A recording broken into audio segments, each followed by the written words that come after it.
Welcome to my video. Last video में हमने ये डिस्कस किया था कि जो एमएसएमई में रजिस्टर्ड माइक्रो और स्मॉल इंटरप्राइजेज़ हैं, अगर उनकी पेमेंट बायर्स नहीं देता है उन सप्लायर्स को, तो उनके पास क्या क्या ऑप्शंस हैं। इस वीडियो में आज हम जानेंगे कि जो माइक्रो और स्मॉल इंटरप्राइजेज़ हैं उनकी रजिस्ट्रेशन का प्रोसेस क्या है। कई सारे आप में से ऐसे लोग हैं जो स्मॉल और माइक्रो की कैटेगरी में आते हैं लेकिन उनको पता ही नहीं है और उन्होंने अपने आप को एमएसएमई में रजिस्टर भी नहीं करा रखा, उनको इसके बेनिफिट्स ही नहीं पता और अपनी पेमेंट्स के लिए वो या तो सिविल कोर्ट्स की तरफ चक्कर काटते हैं, कमर्शियल सूट फाइल कर रहे होते हैं या रिकवरी सूट फाइल कर रहे होते हैं। तो आज जानते हैं दोस्तों कि इसमें आप अपने आप को कैसे रजिस्टर करा सकते हैं। इसको रजिस्टर कराना बहुत ईजी है। कोई भी जो माइक्रो स्मॉल इंटरप्राइज है उसको डिफ़ाइन किया गया है एमएसएमई एक्ट में। अगर आप अगर आपकी प्लांट और मशीनरी 1 करोड़ रुपए की है और टर्नओवर आपका 5 करोड़ से कम है या 5 करोड़ है तो आप माइक्रो की कैटेगरी में आते हैं। और अगर आपकी प्लांट और मशीनरी 10 करोड़ रुपए की है और टर्नओवर आपका 50 करोड़ तक का है या उससे कम है तो आप स्मॉल एंटरप्राइज की कैटेगरी में आते हैं। इसका रजिस्ट्रेशन प्रोसेस बहुत ईजी है। आप उद्यम की वेबसाइट पर जाके, उसकी कोई फ़ीस भी नहीं है, अपने आप को रजिस्टर करा सकते हैं। अगर आप प्रोप्राइटर हैं तो आपको बस आधार चाहिए होगा और अगर आप कंपनी हैं तो आपको GSTIN, पैन नंबर और आधार नंबर, इसके बेसिस पे आपका रजिस्ट्रेशन हो जाता है। आपके इनकम टैक्स फाइलिंग रिटर्न्स वो पैन नंबर से जनरेट कर लेते हैं, जिसके बेसिस पे वो कैलकुलेट कर लेते हैं आपका टर्नओवर, जो आपकी बैलेंस शीट से वो देखते हैं और फिर आपको आपकी जो कैलकुलेशन के हिसाब से कैटेगरी में बांट दिया जाता है।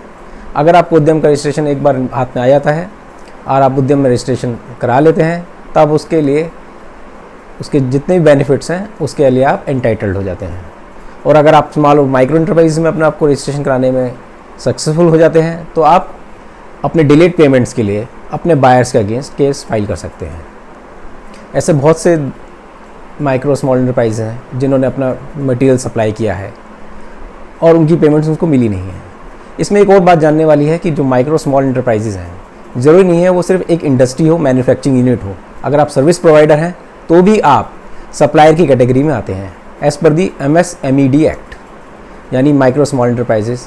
फॉर एग्जांपल, अगर आप लॉजिस्टिक का बिजनेस करते हैं, आप ट्रांसपोर्टेशन प्रोवाइड करते हैं, आप एक सर्विस प्रोवाइड करते हैं, तो आप भी इसके अंदर आते हैं और आप अपने आप को इसमें रजिस्टर करा सकते हैं और आप भी डिलेड पेमेंट के लिए केस फाइल कर सकते हैं।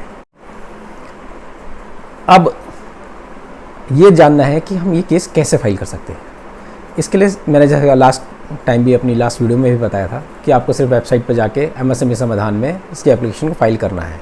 आपको एप्लीकेशन फाइल करनी है, उसके 15 डेज़ के अंदर एक नोटिस जाता है और उस 15 डेज़ के अंदर सप्लायर को आपको पेमेंट करनी होती है या अपना कुछ जवाब देना होता है। अगर वो ये नहीं करता है तो फिर नेक्स्ट स्टेप है कि आप अपने जो भी MSME FC आपके रीजन का रजिस्टर्ड है ऑफिस, आप वहाँ जाएंगे। उनके एड्रेस आपको MSME समाधान की वेबसाइट पे मिल जाएंगे। फॉर एग्जांपल, अगर आप नोएडा में हैं तो आपका काउंसिल पड़ेगा मेरठ। अगर आप दिल्ली में हैं तो दिल्ली में भी अलग अलग डिस्ट्रिक्ट्स के MSE FC खुले हुए हैं। ऐसे हर स्टेट में अलग अलग डिस्ट्रिक्ट पे MSE FC खुले हुए हैं जो आपको, जिनके एड्रेस आपको MSME समाधान के पोर्टल से मिल जाएंगे।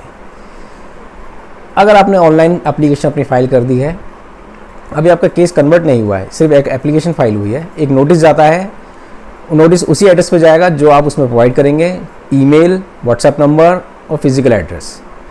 अगर उसके 15 डेज़ के अंदर वो आपको पेमेंट नहीं करता है तो आपको अपने ही MSE FC पे कांटेक्ट करना है और हार्ड कॉपीज़ में अपने सारे डॉक्यूमेंट्स फाइल करने हैं, जैसे कि आपके इनवॉइस, वर्क ऑर्डर या फिर परचेज ऑर्डर।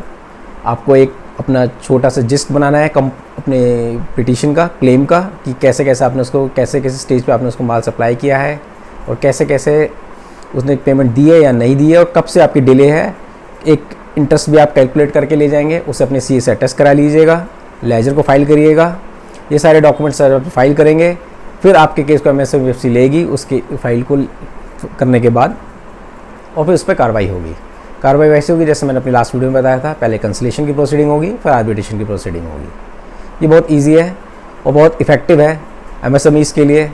MSMEs के लिए गवर्नमेंट ने इसलिए ये स्कीम्स बनाई हैं और ये एक्ट बनाया है क्योंकि MSME बैकबोन है इंडियन इकोनॉमी का, बहुत ज़्यादा एम्प्लॉयमेंट वो जनरेट करते हैं।